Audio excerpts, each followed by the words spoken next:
यहाँ पे अशराफी अपनी डिमांड्स तो पूरी कर लेती है, कोई अरबों रुपए का जहाज ले लेता है, कोई एक ऑर्डर देता है तो पूरी जो है वो सेटलमेंट्स तबाह हो जाती हैं इस्लामाबाद में। आज 15 से 16 दिन हो गए हैं, लेकिन हम अपने पाकिस्तानियों को बाजियाब नहीं करा सके जिन पायरेट्स ने सोमाली कोस्ट पे वो वेसल हाईजैक की है, जिसको एम्प्टी ऑनर कहा जाता है। और ये जो वेसल है इसमें 18,000 बैरल का तेल मौजूद है। अभी पानी और खाने की वहाँ पे शॉर्टेज हो चुकी है। वहाँ पे जो लोग हैं उनके आपने मैसेजेस और रिकॉर्डिंग्स तो सुन ही ली हैं, इतनी डिस्टर्बिंग है वो, लेकिन हमारी हुकूमत को फुर्सत ही नहीं है। बरी मामन से ऑपरेशन करवा लो जाके, वहाँ पे ये सबसे आगे हैं, लेकिन वो जो एक सोशल कॉन्ट्रैक्ट है अवाम और रियासत के दरमियान, वो यहाँ पे पूरा होता हुआ हमें कहीं भी नजर नहीं आता। ये रियासत अपने लोगों से बहुत कुछ एक्सपेक्ट करती है, लेकिन बदले में कुछ भी डिलीवर नहीं कर पा रही। ईरान और यूएस की आप सालसी करवा लें, बहुत अच्छी बात है, लेकिन उस सालसी के चक्कर में आपने अपने लोगों के जो मामला हैं वो बिल्कुल सब ओवरशैडो हो गया। उसमें 10 या 11 पाकिस्तानी उस वेसल के अंदर मौजूद हैं। फॉरेन ऑफिस ने 11 बोला है, अल जजीरा ने जो है वो 10 बोला है। फैमिलीज अपील कर रही हैं यूनाइटेड नेशन से, यहाँ पे हुकूमत से, लेकिन ये लोग बात ही नहीं सुन रहे। ये लोग इवन फैमिली से कॉन्टैक्ट में भी नहीं है। फॉरेन ऑफिस ने 30 अप्रैल को कहा कि जी हम कांटेक्ट में हैं, जबकि अभी 5-6 दिन पहले फैमिलीज ने कराची प्रेस क्लब में कहा है कि जी हमसे तो हुकूमत राब्ते में बिल्कुल भी नहीं है। गवर्नर सिंध कहते हैं कि हम पूरी कोशिश करेंगे, लेकिन अभी तक कुछ भी नहीं हो पा रहा। एमक्यूएम के एक एमपी हैं, वो कहते हैं मैं कल जो है वो सिंध असेंबली में करारदाद पेश करने जा रहा हूँ। अच्छी बात है, लेकिन इसका आउटकम क्या निकलेगा? इंडोनेशिया की जो हुकूमत है उसने पायरेट से कॉन्टैक्ट अपना स्टैब्लिश कर भी लिया है। वहाँ पे अंसार बर्नी ट्रस्ट जो है वो कराची में, उन्होंने रब्ता किया पायरेट से। वो कहते हैं हमें डायरेक्ट हुकूमत से बात करवाओ।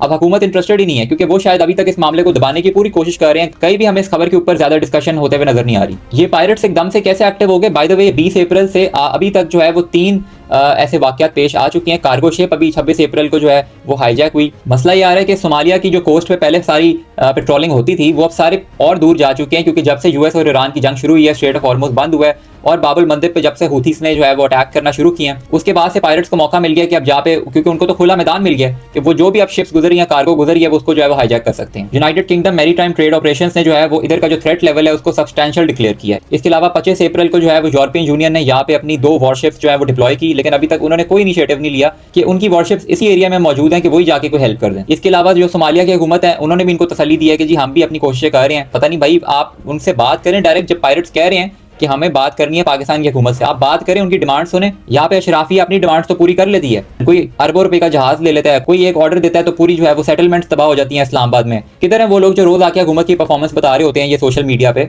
उन्होंने इस टॉपिक के ऊपर तो कोई बात ही नहीं की। क्या इसके ऊपर अभी तक पेशरफ्त हुई है? आके बताएं, क्या आपने एफर्ट्स किए हैं कि जो फैमिली के वो सरबराह हैं उनको आप वापस लाएं?